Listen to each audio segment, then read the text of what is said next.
There was a species of baleful amusement in her gaze, an expression that Roland liked little. The kind of whore you had to pay for in coin. The kind too fine for the trade of simple folk. "She's as Jilly?" Roland asked through lips which felt as if they had been iced. "Aye," Coral said. "Not consummated, not until the reap, and none too happy about that is my brother, I'll warrant. But bought and paid for, just as in the old days, so she is." Coral paused, then said, "Her father would die of shame if he could see her." She spoke with a kind of melancholy satisfaction. "I hardly think we should judge the mayor too harshly," Renfrew said in an embarrassed, pontificating voice. Coral ignored him. She studied the line of Susan's jaw, the soft swell of her bosom above the silken edge of her bodice, the fall of her hair. The thin humor was gone from Coral Thorin's face. In it now was a somehow chilling species of contempt. In spite of himself, Roland found himself imagining the mayor's knuckle-bunchy hands pushing down the straps of Susan's dress, crawling over her naked shoulders, plunging like gray crabs into the cave beneath her hair. He looked away toward the table's lower end, and what he saw there was no better. It was Olive Thorin that his eye found. Olive, who had been relegated to the foot of the table. Olive looking up at the laughing folk who sat at its head. Looking up at her husband, who had replaced her with a beautiful young girl and gifted that girl with a pendant which made her own fire-dim earrings look dowdy by comparison. There was none of Coral's hatred and angry contempt on her face. Looking at her might have been easier if that were so. She only gazed at her husband with eyes that were humble, hopeful, and unhappy. Now Roland understood why he had thought her sad. She had every reason to be sad. More laughter from the mayor's party. Reimer had leaned over from the next table where he was presiding to contribute some witticism. It must have been a good one. This time even Jonas was laughing. Susan put a hand to her bosom, then took her napkin and raised it to wipe a tear of laughter from the corner of her eye. Thorin covered her other hand. She looked toward Roland and met his eyes, still laughing. He thought of Olive Thorin, sitting down there at the foot of the table with the salt and spices, an untouched bowl of soup before her, and that unhappy smile on her face, seated where the girl could see her as well. And he thought that had he been wearing his guns, he might well have drawn one and put a bullet in Susan Delgado's cold and whoring little heart. And thought, who do you hope to fool? Then one of the serving boys was there, putting a plate of fish in front of him. Roland thought he had never felt less like eating in his life. But he would eat, just the same, just as he would turn his mind to the questions raised by his conversation with Hash Renfrew of the Lazy Susan Ranch. He would remember the face of his father. Yes, I'll remember it very well, he thought. If only I could forget the one above yon sapphire. 10. The dinner was interminable, and there was no escape afterward. The table at the center of the reception room had been removed, and when the guests came back that way, like a tide which has surged as high as it can and now ebbs, they formed two adjacent circles at the direction of a sprightly little red-haired man whom Cuthbert later dubbed Mayor Thorin's Minister of Fun. The boy-girl, boy-girl, boy-girl circling was accomplished with much laughter and some difficulty. Roland guessed that about three-quarters of the guests were now fairly well shottered. And then the guitarist struck up a caissa. This proved to be a simple sort of reel. The circles revolved in opposite directions, all holding hands, until the music stopped for a moment. Then the couple created, at the place where the two circles touched, danced at the center of the female partner's circle, while everyone else clapped and cheered. The lead musician managed this old and clearly well-loved tradition with a keen eye to the ridiculous, stopping his muchachos in order to create the most amusing couples. Tall woman, short man, fat woman, skinny man, old woman, young man. Cuthbert ended up sidekicking with a woman as old as his great-granddam, to the sigh's breathless cackles and the company's general roars of approval. Then, just when Roland was thinking this stupid dance would never end, the music stopped, and he found himself facing Susan Delgado. For a moment he could do nothing but stare at her, feeling that his eyes must burst from their sockets, feeling that he could move neither of his stupid feet. Then she raised her arms, the music began, the circle, this one included Mayor Thorin, and the watchful, narrowly smiling Eldred Jonas applauded, and he led her into the dance. At first, as he spun her through a figure, his feet moved with all their usual grace and precision, numb or not. He felt like a man made of glass. Then he became aware of her body touching his, and the rustle of her dress, and he was all too human again. She moved closer for a moment, and when she spoke, her breath tickled in his ear. He wondered if a woman could drive you mad, literally mad. He wouldn't have believed so before tonight, but tonight everything had changed. "Thank you for your discretion and your propriety," she whispered. He pulled back from her a little, and at the same time twirled her, his hand against the small of her back, palm resting on cool satin, fingers touching warm skin. Her feet followed his with never a pause or stutter. They moved with perfect grace, unafraid of his great and booted clod-stompers, even in their flimsy silk slippers. "I can be discreet, Si," he said. "As for propriety, I'm amazed you even know the word." She looked up into his cold face, her smile fading. He saw anger come in to fill it, but before anger there was hurt, as if he had slapped her. He felt both glad and sorry at the same time. "Why do you speak so?" she whispered. The music stopped before he could answer, although how he might have answered he had no idea. She curtsied and he bowed, while those surrounding them clapped and whistled. They went back to their places, to their separate circles, and the guitars began again. Roland felt his hands grasped on either side and began to turn with the circle once more. Laughing, kicking, clapping on the beat, feeling her somewhere behind him doing the same, wondering if she wanted as badly as he did to be out of here, to be in the dark, to be alone in the dark, where he could put his false face aside before the real one beneath could grow hot enough to set it afire. Chapter 6. Sheemy. 1. Around 10 of the clock, the trio of young men from the inner baronies made their manners to host and hostess, then slipped off into the fragrant summer night. Cordelia Delgado, who happened to be standing near Henry Wertner, the barony's stockliner, remarked that they must be tired. Wertner laughed at this, and replied in an accent so thick it was almost comic, "Nay, ma'am, boys that age are like rats exploring in woodpile after a hucket rain, so they are. It'll be hours yet before the bunks out to Barkay sees 'em." Olive Thorin left the public room shortly after the boys, pleading a headache. She was pale enough to be almost believable. By 11, the mayor, his chancellor, and the chief of his newly inaugurated security staff were conversing in the mayor's study with the last few late-staying guests, all ranchers, all members of the Horsemen's Association. The talk was brief but intense. Several of the ranchers present expressed relief that the affiliation's emissaries were so young. Eldred Jonas said nothing to this, only looked down at his pale, long-fingered hands and smiled his narrow smile.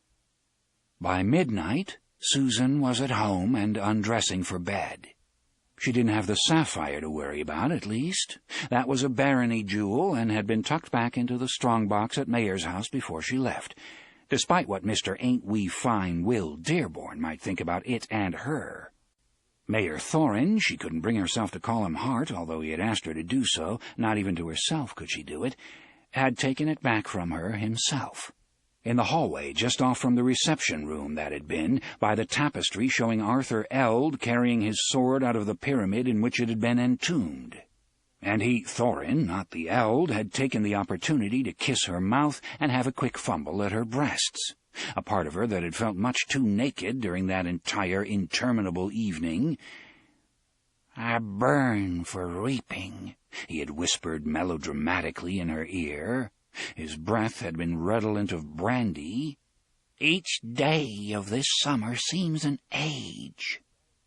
Now, in her room, brushing her hair with harsh, quick strokes and looking out at the waning moon, she thought she had never been so angry in her life as she was at this moment. Angry at Thorin, angry at Aunt Cord, furious with that self-righteous prig of a Will Dearborn. Most of all, however, she was angry at herself. "There's 3 things you can do in any situation, girl," her father had told her once. "You can decide to do a thing, you can decide not to do a thing, or you can decide not to decide." That last, her dad had never quite come out and said, he hadn't needed to, was the choice of weaklings and fools. She had promised herself she would never elect it herself, and yet she had allowed herself to drift into this ugly situation. Now all the choices seemed bad and honorless, all the roads either filled with rocks or hub-deep in mud. In her room at Mayer's house, she had not shared a chamber with Hart for 10 years, or a bed, even briefly, for 5. Olive sat in a nightdress of undecorated white cotton, also looking out at the waning moon. After closing herself into this safe and private place, she had wept, but not for long. Now she was dry-eyed and felt as hollow as a dead tree. And what was the worst? That Hart didn't understand how humiliated she was, and not just for herself. He was too busy strutting and preening, also too busy trying to look down the front of Cy Delgado's dress at every opportunity, to know that people, his own chancellor among them, were laughing at him behind his back. That might stop when the girl had returned to her aunt's with a big belly, but that wouldn't be for months yet. The witch had seen to that. It would be even longer if the girl kindled slowly. And what was the silliest, most humiliating thing of all? That she, John Haverty's daughter, Olive, still loved her husband. Hart was an overweening, vainglorious, prancing loon of a man, but she still loved him. There was something else, something quite apart from the matter of Hart's turning into Georgia goats in his late middle age. She thought there was an intrigue of some sort going on, something dangerous and quite likely dishonorable. Hart knew a little about it, but she guessed he knew only what Kimba Reimer and that hideous limping man wanted him to know. There was a time, and not so long ago, when Hart wouldn't have allowed himself to be fobbed off in such fashion by the likes of Reimer, a time when he would have taken one look at Eldred Jonas and his friends and sent them west ere they had so much as a single hot dinner in them. But that was before Hart had become besotted with Cy Delgado's gray eyes, high bosom, and flat belly. Olive turned down the lamp, blew out the flame, and crept off to bed, where she would lie wakeful until dawn. By 1 of the clock, no one was left in the public rooms of Mayer's house except for a quartet of cleaning women who performed their chores silently and nervously beneath the eye of Eldred Jonas. When one of them looked up and saw him gone from the window seat where he had been sitting and smoking, she murmured softly to her friends, and they all loosened up a little. But there was no singing, no laughter. Il Spectro, the man with the blue coffin on his hand, might only have stepped back into the shadows. He might still be watching. By 2 of the clock, even the cleaning women were gone. It was an hour at which a party in Gilead would just have been reaching its apogee of glitter and gossip. But Gilead was far away, not just in another barony, but almost in another world. This was the outer arc, and in the outers even gentry went to bed early. There was no gentry on view at the Traveller's Rest, however, and beneath the all-encompassing gaze of the romp, the night was still fairly young. 2. At one end of the saloon, fishermen, still wearing their rolled-down boots, drank and played watch-me for small stakes.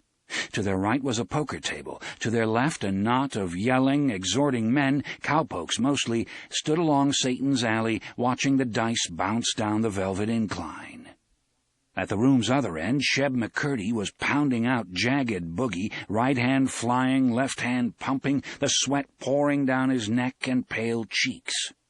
Beside and above him, standing drunk on a stool, Petty the Trotter shook her enormous bottom and bawled out the words to the song at the top of her voice. "Come on over, baby, we got chicken in the barn." "What barn? Whose barn?" "My barn." "Come on over, baby, baby got the bull by the horns." Sheemy stopped beside the piano, the camel bucket in one hand, grinning up at her and attempting to sing along. Petty swatted him on his way, never missing a word, bump, or grind, and Sheemy went, with his peculiar laugh, which was shrill but somehow not unpleasant. A game of darts was in progress. In a booth near the back, a whore who styled herself Countess Gillian of Upper Killian, exiled royalty from distant Garland, my dears, oh, how special we are, was managing to give 2 hand jobs at the same time while smoking a pipe. And at the bar, a whole line of assorted toughs, drifters, cowpunchers, drovers, drivers, carters, wheelwrights, stagies, carpenters, conmen, stockmen, boatmen, and gunmen, drank beneath the romp's double head. The only real gunmen in the place were at the end of the bar, a pair drinking by themselves. No one attempted to join them, and not just because they wore shooting irons in holsters that were slung low and tied down gunslinger fashion. Guns were uncommon but not unknown in Magus at that time, and not necessarily feared. But these two had the sullen look of men who have spent a long day doing work they didn't want to do.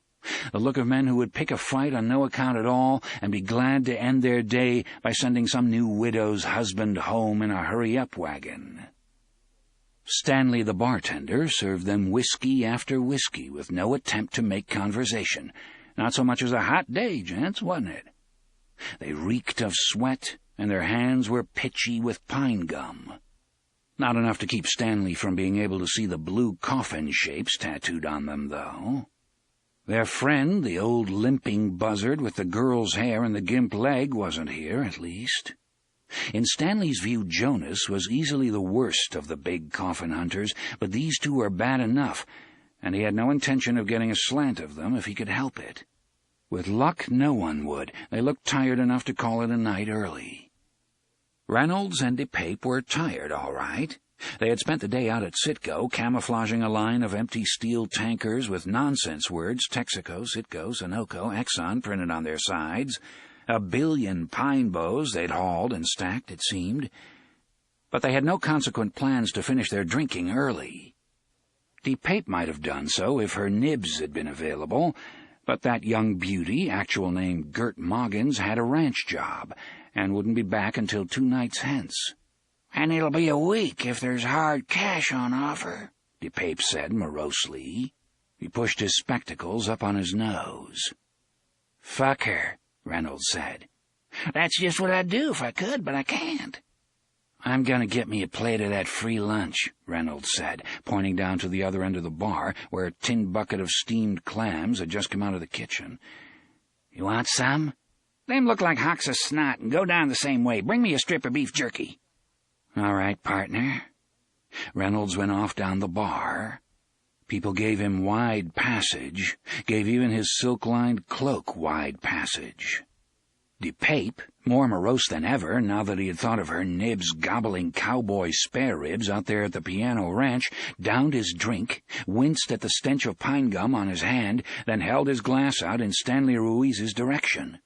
"Fill this up, you dog!" he shouted. A cowhand, leaning with his back, butt, and elbows against the bar, jerked forward at the sound of DePape's bellow, and that was all it took to start trouble. Sheemy was bustling through the pass-through from which the steamers had just appeared, now holding the camel bucket out before him in both hands. Later, when the travelers began to empty out, his job would be to clean up. For now, however, it was simply to circulate with the camel bucket, dumping in every unfinished drink he found. This combined elixir ended up in a jug behind the bar. The jug was labeled, fairly enough, camel piss, and a double shot could be obtained for 3 pennies. It was a drink only for the reckless or the impecunious, but a fair number of both passed beneath the stern gaze of the romp each night. Stanley rarely had a problem emptying the jug. And if it wasn't empty at the end of the night, why, there was always a fresh night coming along, not to mention a fresh supply of thirsty fools.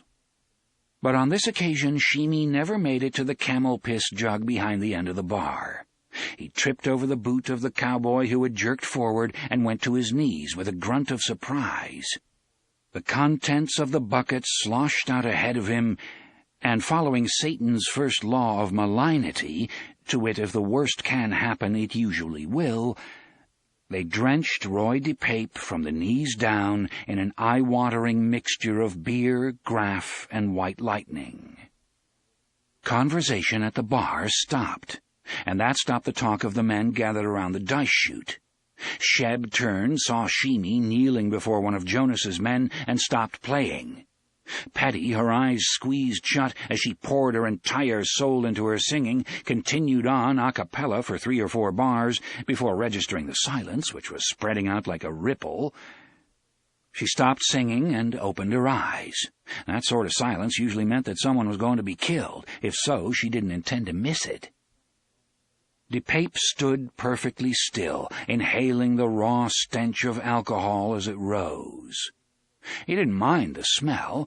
On the whole, it had the stink of pine gum beat 6 ways to the peddler. He didn't mind the way his pants were sticking to his knees, either. It might have been a bit of an irritation if some of that joy juice had gotten down inside his boots, but none had. His hand fell to the butt of his gun.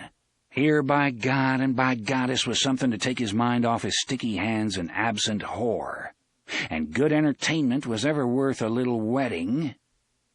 Silence blanketed the place now. Stanley stood as stiff as a soldier behind the bar, nervously plucking at one of his arm garters. At the bar's other end, Reynolds looked back toward his partner with bright interest. He took a clam from the steaming bucket and cracked it on the edge of the bar like a boiled egg. At DePape's feet, Sheemy looked up, his eyes big and fearful beneath the wild snarl of his black hair. He was trying his best to smile. "Well now, boy," DePape said, "you have wet me considerable." "Sorry, big fella. I go trippy-trip." Sheemy jerked a hand back over his shoulder. A little spray of camel piss flew from the tips of his fingers. Somewhere someone cleared his throat nervously. The room was full of eyes, and quiet enough so that they could all hear both the wind in the eaves and the waves breaking on the rocks of Hambry Point 2 miles away. "The hell you did," said the cowpoke who had jerked.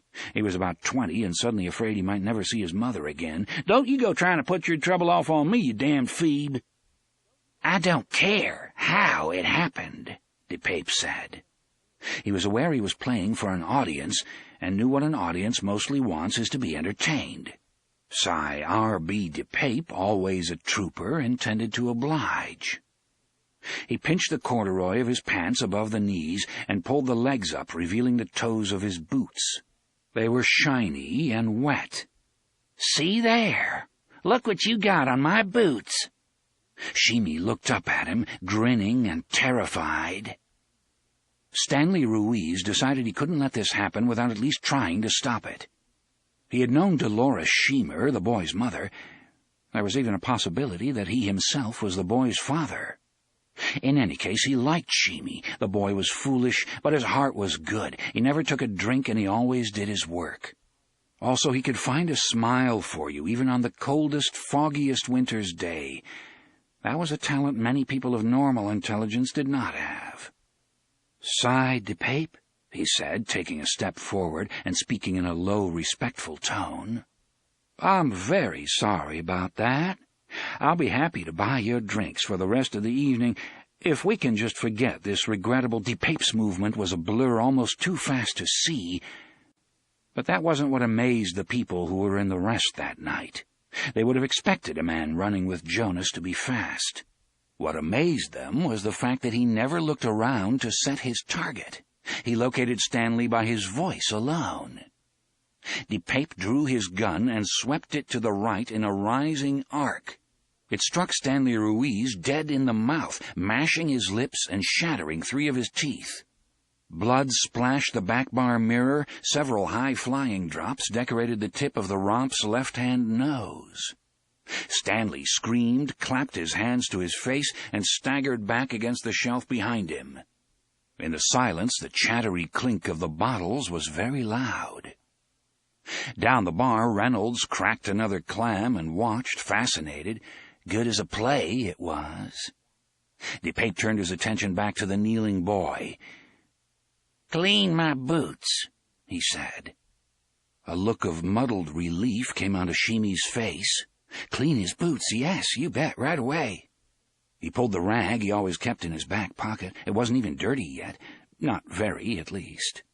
"Now?" DePape said patiently. Shimi looked up at him, gaping and puzzled. "Put that nasty clout back where it come from. I don't even want to look at it." Shimi tucked it into his back pocket again. "Lick 'em," DePape said, in that same patient voice. "That's what I want. You lick my boots until they're dry again, and so clean you can see your stupid rabbit's face in 'em." Shimi hesitated, as if still not sure what was required of him, or perhaps he was only processing the information. "I'd do it, boy," Barky Callahan said from what he hoped was a safe place behind Sheb's piano. "If you want to see the sun come up, I'd surely do it." DePape had already decided the mush brain wasn't going to see another sunrise, not in this world, but kept quiet. He had never had his boots licked. He wanted to see what it felt like. If it was nice, kind of sexy-like, he could maybe try her nibs out on it. "Does I have to?" Shimi's eyes were filling with tears. "Can't just, and polish him real good?" "Lick, you feeble-minded donkey," DePape said. Shimi's hair fell across his forehead. His tongue poked tentatively out between his lips, and as he bent his head toward DePape's boots, the first of his tears fell. "Stop it, stop it, stop it," a voice said. It was shocking in the silence, not because it was sudden, and certainly not because it was angry. It was shocking because it was amused. "I simply can't allow that." "Nope. I would if I could, but I can't. Unsanitary, you see. Who knows what disease might be spread in such fashion? The mind quails, absolutely quails." Standing just inside the bat-wing doors was the purveyor of this idiotic and potentially fatal screed. A young man of middling height, his flat-crowned hat pushed back to reveal a tumbled comma of brown hair. Except young man didn't really cover him, DePape realized. Young man was drawing it heavy. He was only a kid. Around his neck, gods knew why, he wore a bird's skull like an enormous comical pendant. It was hung on a chain that ran through the eye-holes, and in his hands was not a gun. Where would an unwhiskered dribble like him get a gun in the first place, DePape wondered, but a goddamn slingshot. DePape burst out laughing. The kid laughed as well, nodding as if he understood how ridiculous the whole thing looked, how ridiculous the whole thing was. His laughter was infectious. Petty, still up on her stool, tittered herself, before clapping her hands over her mouth. "This is no place for a boy such as you," DePape said.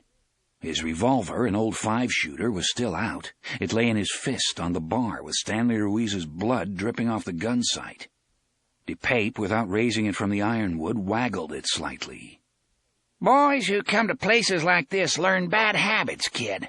Dying is apt to be one of them. So I give you this one chance. Get out of here."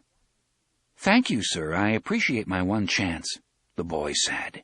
He spoke with great and winning sincerity, but didn't move. Still he stood just inside the bat-wing doors, with the wide elastic strap of his sling pulled back. DePape couldn't quite make out what was in the cup, but it glittered in the gaslight. A metal ball of some sort. "Well, then," DePape snarled. This was getting old, and fast. "I know I'm being a pain in the neck, sir, not to mention an ache in the ass and a milky drip from the tip of a sore dick. But if it's all the same to you, my dear friend, I'd like to give my chance to the young fellow on his knees before you. Let him apologize, let him polish your boots with his clout until you are entirely satisfied, and let him go on living his life." There was an unfocused murmur of approval at this from the area where the card players were watching. DePape didn't like the sound of it at all, and he made a sudden decision. The boy would die as well, executed for the crime of impertinence. The swabby who had spilled the bucket of dregs on him was clearly retarded. Jan Brat had not even that excuse. He just thought he was funny. From the corner of his eye, DePape saw Reynolds moving to flank the boy, smooth as oiled silk. DePape appreciated the thought, but didn't believe he'd need much help with the slingshot specialist. "Boy, I think you've made a mistake," he said in a kindly voice. "I really believe—" The cup of the slingshot dipped a little, or DePape fancied it did. He made his move. 3. They talked about it in Hambry for years to come. 3 decades after the fall of Gilead and the end of the affiliation, they were still talking. By that time, there were better than 500 old gaffers and a few old gammers claiming that they were drinking a beer in the Rest that night and saw it all. DePape was young and had the speed of a snake. Nevertheless, he never came close to getting a shot off at Cuthbert Allgood. There was a thip-twang as the elastic was released, a steel gleam that drew itself across the saloon's smoky air like a line on a slate board, and then DePape screamed. His revolver tumbled to the floor, and a foot spun it away from him across the sawdust. No one would claim that foot while the big coffin hunters were still in Hambry. Hundreds claimed it after they were gone. Still screaming, he could not bear pain, DePape raised his bleeding hand and looked at it with agonized, unbelieving eyes. Actually, he had been lucky. Cuthbert's ball had smashed the tip of the second finger and torn off the nail. Lower, and DePape would have been able to blow smoke rings through his own palm. Cuthbert, meanwhile, had already reloaded the cup of his slingshot and drawn the elastic back again. "Now," he said, "if I have your attention, good sir—" "I can't speak for his," Reynolds said from behind him, "but you got mine, partner. I don't know if you're good with that thing or just shit-ass lucky, but either way, you're done with it now. Relax the draw on it and put it down. That table in front of you is the place I want to see it." "I've been blindsided," Cuthbert said sadly, "betrayed once more by my own callow youth." "I don't know anything about your callow youth, brother, but you've been blindsided all right," Reynolds agreed. He stood behind and slightly to the left of Cuthbert, and now he moved his gun forward until the boy could feel the muzzle against the back of his head. Reynolds thumbed the hammer. In the pool of silence which the Traveler's Rest had become, the sound was very loud. "Now put that twanger down." "I think, good sir, that I must offer my regrets and decline." "What?"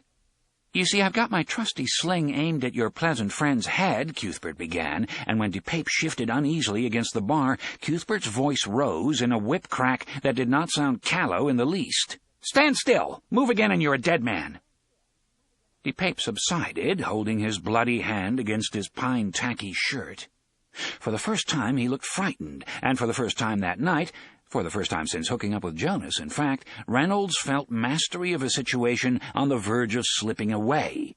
Except how could it be? How could it be when he'd been able to circle around this smart-talking squint and get the drop on him? This should be over. Lowering his voice to its former conversational, not to say playful, pitch, Cuthbert said, "If you shoot me, the ball flies, and your friend dies too." "I don't believe that," Reynolds said, but he didn't like what he heard in his own voice. It sounded like doubt. "No man can make a shot like that." "Why don't we let your friend decide?" Cuthbert raised his voice in a good-humored hail. "Hi-ho there, Mr. Spectacles. Would you like your pal to shoot me?" "No!" DePape's cry was shrill, verging on panic. "No, Clay, don't shoot!" "So it's a standoff," Reynolds said, bemused. And then bemusement changed to horror as he felt the blade of a very large knife slip against his throat. It pressed the tender skin just over his Adam's apple. "No, it's not," Alan said softly. "Put the gun down, my friend, or I'll cut your throat."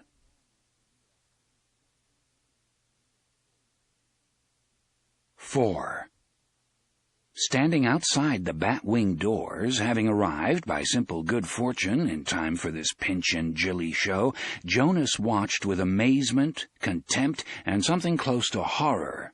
First, one of the affiliation brats gets the drop on de Pape, and when Reynolds covers that one, the big kid with the round face and the plowboy's shoulders puts a knife to Reynolds' throat. Neither of the brats a day over 15, and neither with a gun. Marvelous!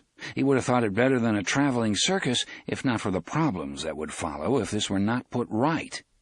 What sort of work could they do in Hanbury if it got around that the boogeymen were afraid of the children, instead of vice versa? There's time to stop this before there's killing, mayhap. If you want to, do you? Jonas decided he did, that they could walk out winners if they played it just right. He also decided the affiliation brats would not, unless they were very lucky indeed, be leaving Magus Barony alive. Where's the other one, Dearborn? A good question. An important question. Embarrassment would become outright humiliation if he found himself trumped in the same fashion as Roy and Clay. Dearborn wasn't in the bar, and that was sure. Jonas turned on his heels, scanning the South High Street in both directions. It was almost day-bright under a kissing moon only 2 nights past the full. No one there, not in the street, not on the far side, where Hanbury's mercantile store stood. The mercantile had a porch, but there was nothing on it save for a line of carved totems illustrating guardians of the beam: bear, turtle, fish, eagle, lion, bat, and wolf. 7 of 12, bright as marble in the moonlight, and no doubt great favorites of the kiddies. No men over there, though. Good. Lovely. Jonas peered hard into the thread of alley between the mercantile and the butcher's, glimpsed a shadow behind a tumble of cast-off boxes, tensed, then relaxed as he saw a cat's shining green eyes. He nodded and turned to the business at hand, pushing back the left-hand bat-wing and stepping into the Traveler's Rest. Alain heard the squeak of a hinge, but Jonas's gun was at his temple before he could even begin to turn. "Sonny, unless you're a barber, I think you better put that pig sticker down. You don't get a second warning." "No," Alain said. Jonas, who had expected nothing but compliance and had been prepared for nothing else, was thunderstruck. "What?" "You heard me," Alain said. "I said no." 5.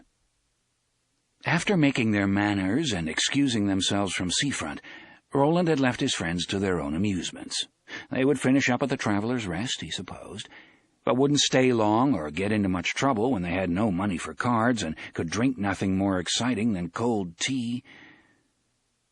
He had ridden into town another way, tethered his mount at a public post in the lower of the 2 town squares. Rusher had offered a single puzzled nicker at this treatment, but no more, and had since been tramping the empty, sleeping streets with his hat yanked low over his eyes and his hands clasped into an aching knot at the small of his back.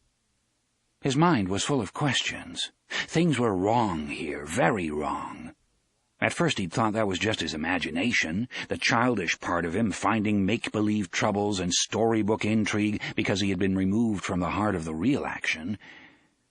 But after his talk with Rennie Renfrew, he knew better. There were questions, outright mysteries, and the most hellish thing of all was that he couldn't concentrate on them, let alone go any distance toward making sense of them. Every time he tried, Susan Delgado's face intruded. Her face, or the sweep of her hair, or even the pretty, fearless way her silk-slippered feet had followed his boots in the dance, never lagging or hesitating. Again and again he heard the last thing he had said to her, speaking in the stilted, priggish voice of a boy preacher. He would have given almost anything to take back both the tone and the words themselves. She'd be on Thorin's pillow come reap-tide, and kindle him a child before the first snow flew, perhaps a male heir, and what of it? Rich men, famous men, and well-blooded men had taken Jilly girls since the beginning of time. Arthur Eld had had better than 40 himself, according to the tales, so really, what was it to him? "I think I've gone and fallen in love with her. That's what it is to me." A dismaying idea. but not a dismissible one. He knew the landscape of his own heart too well. He loved her. Very likely it was so. But part of him also hated her, and held to the shocking thought he'd had at dinner, that he could have shot Susan Delgado through the heart if he'd come armed. Some of this was jealousy, but not all, perhaps not even the greater part. He had made some indefinable but powerful connection between Olive Thoren, her sad but game little smile from the foot of the table, and his own mother. Hadn't some of that same woeful, rueful look been in his mother's eyes on the day when he had come upon her and his father's adviser?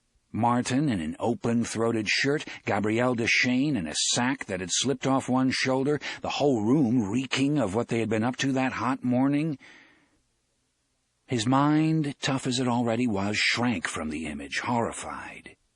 It returned instead to that of Susan Delgado, her gray eyes and shining hair. He saw her laughing, chin up-tilted, hands clasped before the sapphire Thoren had given her. Roland could forgive her the jilly business, he supposed.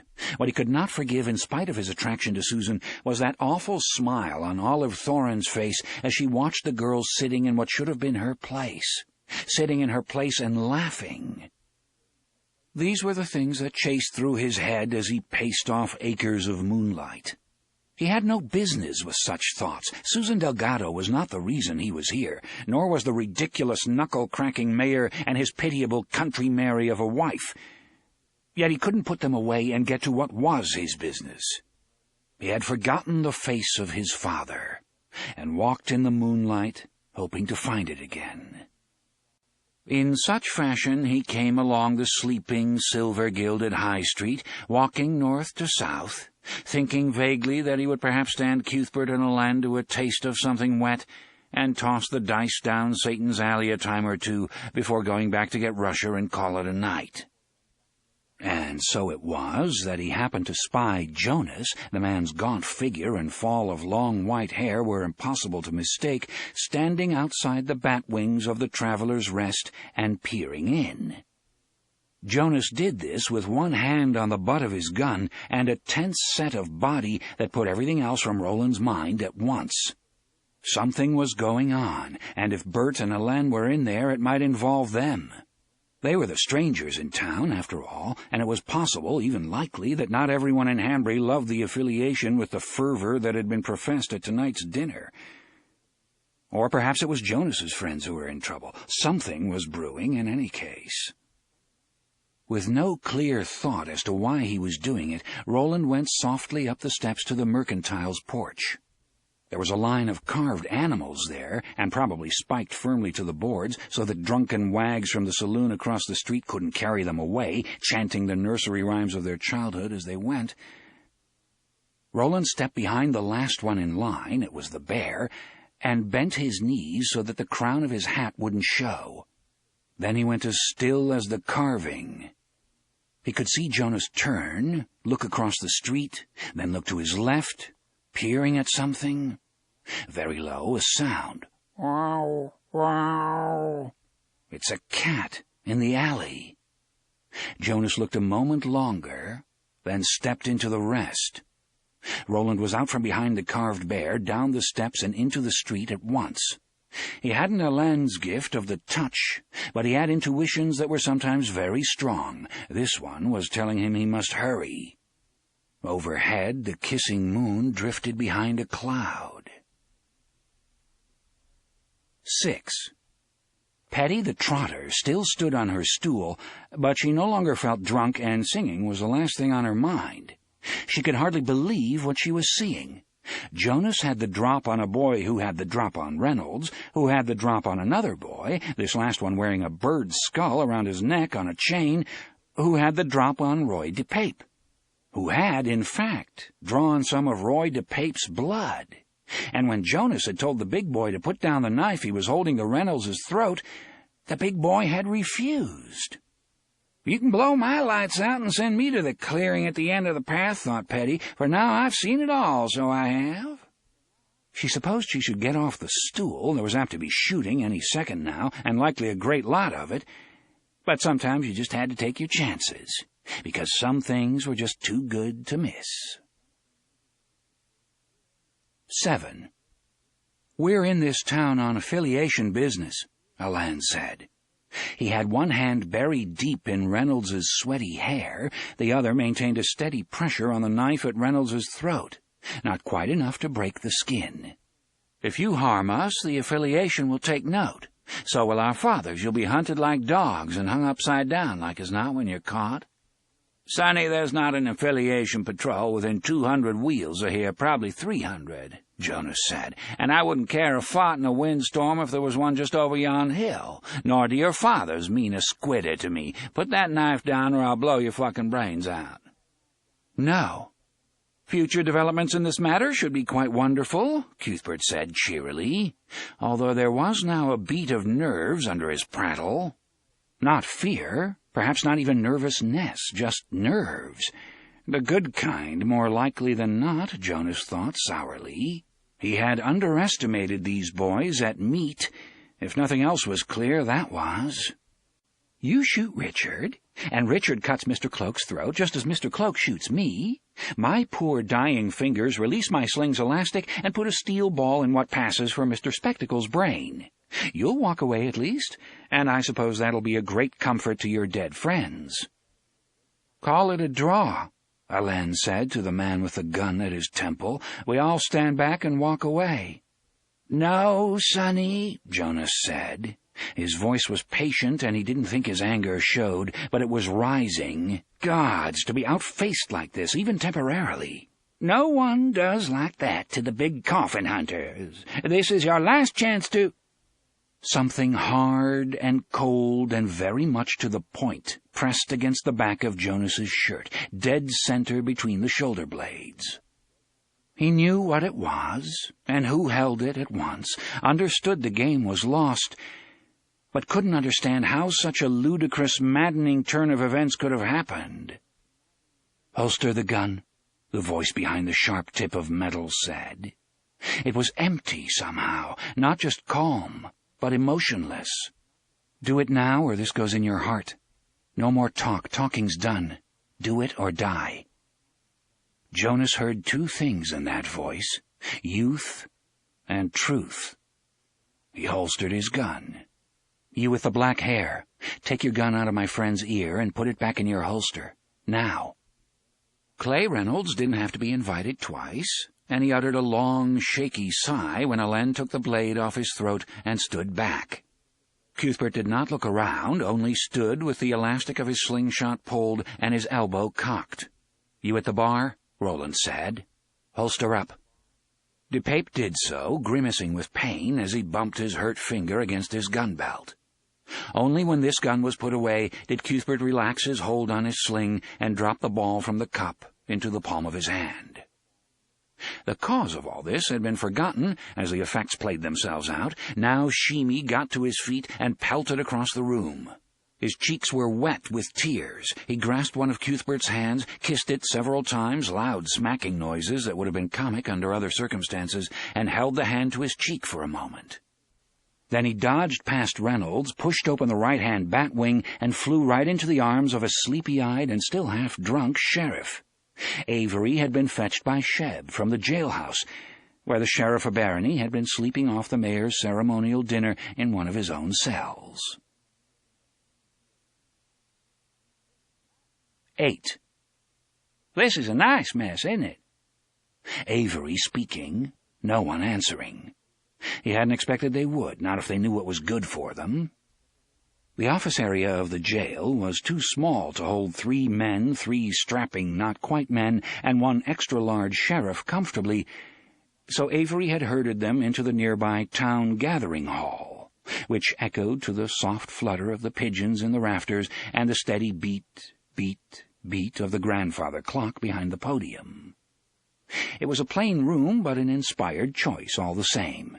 It was where the townsfolk and barony landowners had come for hundreds of years to make their decisions, pass their laws, and occasionally send some especially troublesome person west. There was a feeling of seriousness in its moon-glimmered darkness, and Roland thought even the old man Jonas felt a little of it. Certainly it invested Sheriff Herc Avery with an authority he might not otherwise have been able to project. The room was filled with what were in that place and time called bareback benches, oaken pews with no cushions for either butt or back. There were 60 in all, 30 on each side of a wide center aisle. Jonas, DePape, and Reynolds sat on the front bench to the left of the aisle. Roland, Cuthbert, and Elaine sat across from them on the right. Reynolds and DePape looked sullen and embarrassed. Jonas looked remote and composed. Will Dearborn's little crew was quiet. Roland had given Cuthbert a look which he hoped the boy could read. "One smart remark, and I'll rip the tongue right out of your head." He thought the message had been received. Bert had stowed his idiotic lookout somewhere, which was a good sign. "A nice mess," Avery repeated, and blew liquor-scented wind at them in a deep sigh. He was sitting on the edge of the stage with his short legs hanging down, looking at them with a kind of disgusted wonder. The side door opened, and in came Deputy Dave, his white service jacket laid aside, his monocle tucked into the pocket of his more usual khaki shirt. In one hand he carried a mug, in the other a folded scrap of what looked to Roland like birch bark. "Did ye boil the first half, David?" Avery asked. He now wore a put-upon expression. "Aye." "Boiled it twice?" "Aye, twice. For that was the directions." "Aye," Dave repeated in a resigned voice. He handed Avery the cup and dumped the remaining contents of the birch-bark scrap in when the sheriff held the cup out for them. Avery swirled the liquid, peered in with a doubtful, resigned expression, then drank. He grimaced. "Oh, foul!" he cried. "What's so nasty as this?" "What is it?" Jonas asked. "Headache powder? Hangover powder, you might say. From the old witch, the one who lives up the Coos. Know where I mean?" Avery gave Jonas a knowing look. The old gunny pretended not to see it, but Roland thought he had. And what did it mean? Another mystery. DePape looked up at the word Coos, then went back to sucking his wounded finger. Beyond DePape, Reynolds sat with his cloak drawn about him, looking grimly down at his lap. "Does it work?" Roland asked. "Aye, boy, but you pay a price for witch's medicine. Remember that. You always pay. This one takes away the headache if you drink too much of Mayor Thorne's damned punch, but it gripes the bowels something fierce, so it does. And the farts." He waved a hand in front of his face to demonstrate, took another sip from the cup, then set it aside. He returned to his former gravity, but the mood in the room had lightened just a little. They all felt it. "Now, what are we to do about this business?" Herc Avery swept them slowly with his eyes, from Reynolds on his far right to Elaine, Richard Stockworth, on his far left. "Hey, boys? We've got the mayor's men on one side and the affiliations men on the other. 6 fellas at the point of murder. And over what? A half-wit and a spilled bucket of slops." He pointed first at the big coffin hunters, then to the affiliations counters. 2 powder kegs and 1 fat sheriff in the middle. So what's your thoughts on it? Speak up, don't be shy. You wasn't shy in Coral's whore den down the road, don't be shy in here. No one said anything. Avery sipped some more of his foul drink, then set it down and looked at them decisively. What he said next didn't surprise Roland much. It was exactly what he would have expected of a man like Avery, right down to the tone which implied that he considered himself a man who could make the hard decisions when he had to, by the gods. "I'll tell yer what we're going to do. We're going to forget it." He now assumed the air of one who expects an uproar and is prepared to handle it. When no one spoke or even shuffled a foot, he looked discomfited. Yet he had a job to do, and the night was growing old. He squared his shoulders and pushed on. "I'll not spend the next 3 or 4 months waiting to see who among you's killed who. Nay, nor will I be put in a position where I might have to take the punishment for your stupid quarrel over that half-wit Sheemy. I appeal to your practical natures, boys, when I point out that I may be either your friend or your enemy during your time here. But I'd be wrong if I didn't also appeal to your more noble natures, which I am sure are both large and sensitive." The sheriff now tried on an exalted expression, which was not, in Roland's estimation, notably successful. Avery turned his attention to Jonas. "Si, I can't believe you want to be causing trouble for 3 young men from the affiliation. The affiliation that's been like mother's milk and father's sheltering hand since 50 generations back. You'd not be so disrespectful as all that, would you?" Jonas shook his head, smiling his thin smile. Avery nodded again. Things were going along well, that nod said. "You've all your own cakes to bake and oats to roll, and none of you want something like this to get in the way of doing your jobs, do you?" They all shook their heads this time. "So what I want you to do is to stand up, face each other, shake hands, and cry each other's pardon. If you don't do that, you can all ride west out of town by sunrise, as far as I'm concerned." He picked up the mug and took a bigger drink this time. Roland saw that the man's hand was trembling the tiniest bit, and wasn't surprised. It was all bluff and blow, of course. The sheriff would have understood that Jonas, Reynolds, and DePape were beyond his authority as soon as he saw the small blue coffins on their hands. After tonight, he must feel the same way about Dearborn, Stockworth, and Heath. He could only hope that all would see where their self-interest lay. Roland did. So apparently did Jonas, for even as Roland got up, Jonas did the same. Avery recoiled a little bit, as if expecting Jonas to go for his gun and Dearborn for the knife in his belt, the one he'd been holding against Jonas's back when Avery came puffing up to the saloon. There was no gun or knife drawn, however. Jonas turned toward Roland and held out his hand. "He's right, lad," Jonas said in his reedy, quavering voice. "Yes. Will you shake with an old man and vow to start over?" "Yes." Roland held out his hand. Jonas took it. "I cry your pardon." "I cry your own, Mr. Jonas." Roland tapped left hand at his throat, as was proper when addressing an elder in such fashion. As the two of them sat down, Allen and Reynolds rose, as neatly as men in a pre-rehearsed ceremony. Last of all, Cuthbert and DePape rose.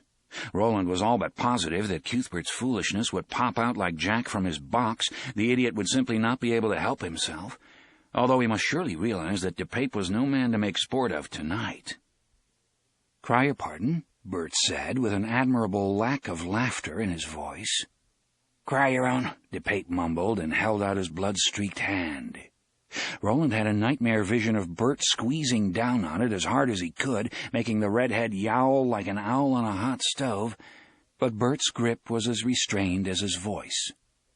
Avery sat on the edge of the stage with his pudgy legs hanging down, watching it all with avuncular good cheer. Even Deputy Dave was smiling. "Now I propose to shake hands with you all myself, and then send you on your ways, for the hour's late, so it is, and such as me needs my beauty rest." He chuckled, and again looked uncomfortable, and no one joined in.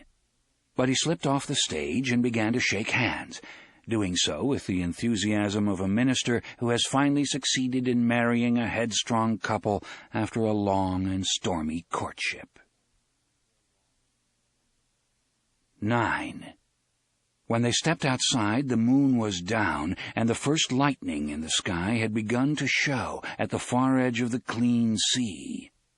"Mayhap we'll meet again, Si," Jonas said. "Mayhap we will," Roland said, and swung up into his saddle. 10. The big coffin hunters were staying in the watchman's house about a mile south of Seafront, 5 miles out of town this was. Halfway there, Jonas stopped at a turnout beside the road. From here the land made a steep, rocky descent to the brightening sea. "Get down, mister," he said. It was DePape he was looking at. Jonas, I get down." Biting his lip nervously, DePape got down. "Take off your spectacles." "Jonas, what's this about? I don't, or if you want 'em broke, leave 'em on. It's all the same to me." Biting his lip harder now, DePape took off his gold-rimmed spectacles. They were barely in his hand before Jonas had fetched him a terrific clip on the side of the head. DePape cried out and reeled toward the drop. Jonas drove forward, moving as fast as he had struck, and seized him by the shirt just before he went tumbling over the edge. Jonas twisted his hand into the shirt material and yanked DePape toward him. He breathed deep, inhaling the scent of pine tar and DePape's sweat.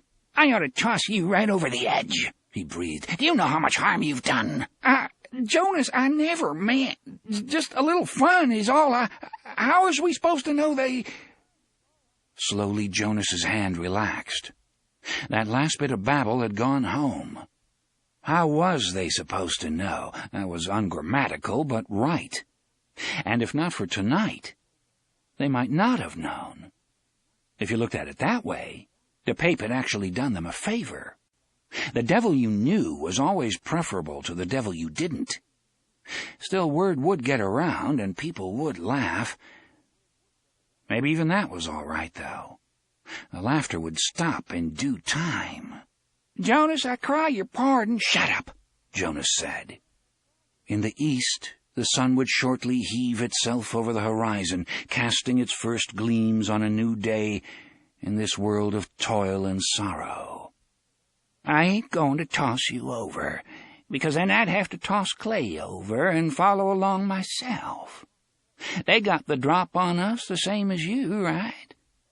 DePape wanted to agree, but thought it might be dangerous to do so. He was prudently silent. "Get down here, Clay." Clay slid off his mount. "Now hunker." The three of them hunkered on their boot soles, heels up. Jonas plucked a shoot of grass and put it between his lips. "Affiliation brats is what we were told, and we had no reason not to believe it," he said. "The bad boys are sent all the way to Magus, a sleepy barony on the clean sea, on a make-work detail that's 2 parts penance and 3 parts punishment. Ain't that what we were told?" They nodded. "Either of you believe it after tonight?" DePape shook his head. So did Clay. "They may be rich boys, but that's not all they are," DePape said. "The way they were tonight, they were like—" He trailed off, not quite willing to finish the thought. It was too absurd. Jonas was willing. "They acted like gunslingers." Neither Jonas nor Reynolds replied at first. Then Clay Reynolds said, "They're too young, Eldred, too young by years." "Not too young to be prentices, mayhap. In any case, we're going to find out." He turned to DePape. "You've got some riding to do, Cully." "Oh, Jonas!" "None of us exactly covered ourselves with glory, but you were the fool that started the pot boiling." He looked at DePape, but DePape only looked down at the ground between them. "You're going to ride their back trail, Roy, and you're going to ask questions until you got the answers you think will satisfy my curiosity. Clay and I are mostly going to wait and watch, play castles with them if you like. When I feel like enough time's gone by for us to be able to do a little snooping without being trigged, mayhap we'll do it." He bit on the piece of grass in his mouth. The larger piece tumbled out and lay between his boots. "Do you know why I shook his hand? That boy Dearborn's damned hand? Because we can't rock the boat, boys. Not just when it's edging in toward harbor. Latigo and the folks we've been waiting for will be moving toward us very soon now. Until they get into these parts, it's in our interest to keep the peace. But I'll tell you this. No one puts a knife to Eldred Jonas's back and lives. Now listen, Roy. Don't make me tell you any of this twice." Jonas began to speak, leaning forward over his knees toward DePape as he did. After a while, DePape began to nod. He might like a little trip, actually.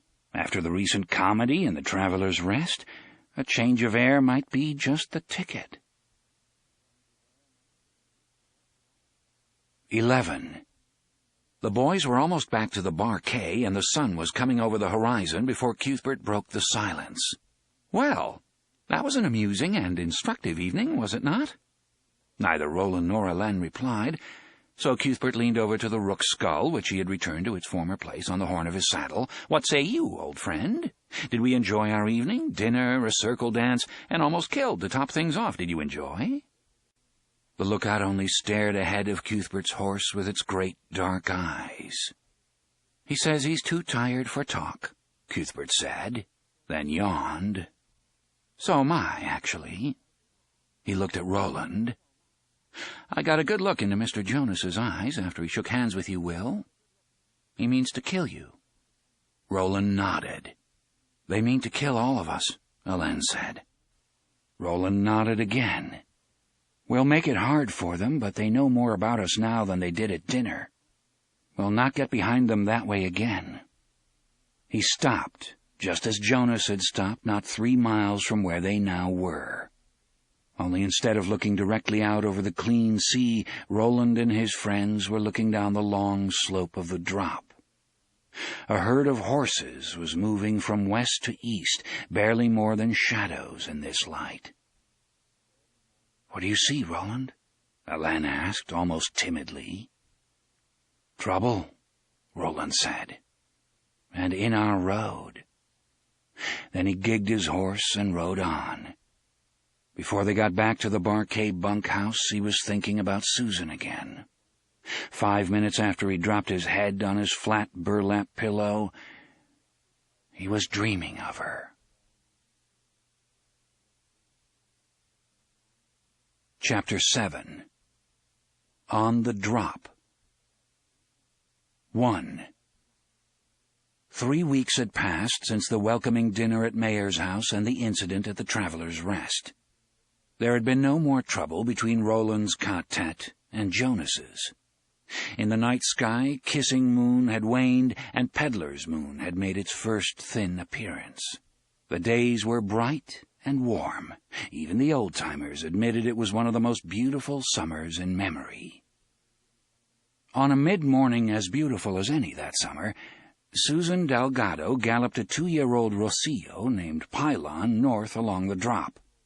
The wind dried the tears on her cheeks and yanked her unbound hair out behind her as she went. She urged Pylon to go faster yet, lightly thumping his sides with her spurless boots.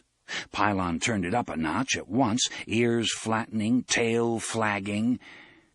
Susan, dressed in jeans and a faded, oversized khaki shirt, one of her dad's that had caused all the trouble, leaned over the light practice saddle, holding to the horn with one hand and rubbing the other down the side of the horse's strong, silky neck. "More," she whispered. "More and faster. Go on, boy." Pylon let it out yet another notch. That he had at least one more in him, she knew. That he had even one more beyond that, she suspected. They sped along the drop's highest ridge, and she barely saw the magnificent slope of land below her, all green and gold, or the way it faded into the blue haze of the clean sea. On any other day, the view and the cool, salt-smelling breeze would have uplifted her. Today she only wanted to hear the steady, low thunder of Pylon's hoofs and feel the flex of his muscles beneath her. Today she wanted to outrun her own thoughts. And all because she had come downstairs this morning dressed for riding in one of her father's old shirts. 2. Aunt Cord had been at the stove, wrapped in her dressing gown and with her hair still netted. She dished herself up a bowl of oatmeal and brought it to the table. Susan had known things weren't good as soon as her aunt turned toward her, bowl in hand. She could see the discontented twitch of Aunt Cord's lips and the disapproving glance she shot at the orange Susan was peeling. Her aunt was still rankled by the silver and gold she had expected to have in hand by now, coins which would be withheld yet a while, due to the witch's prankish decree that Susan should remain a virgin until autumn. But that wasn't the main thing, and Susan knew it. Quite simply put, the two of them had had enough of each other. The money was only one of Aunt Cord's disappointed expectations. She had counted on having the house at the edge of the drop to herself this summer, except perhaps for the occasional visit from Mr. Eldred Jonas, with whom Cordelia seemed quite taken. Instead, here they still were, one woman growing toward the end of her courses, thin, disapproving lips and a thin, disapproving face, tiny apple breasts under her high-necked dresses with their choker collars, the neck, she frequently told Susan, is the first thing to go, her hair losing its former chestnut shine and showing wire threads of gray.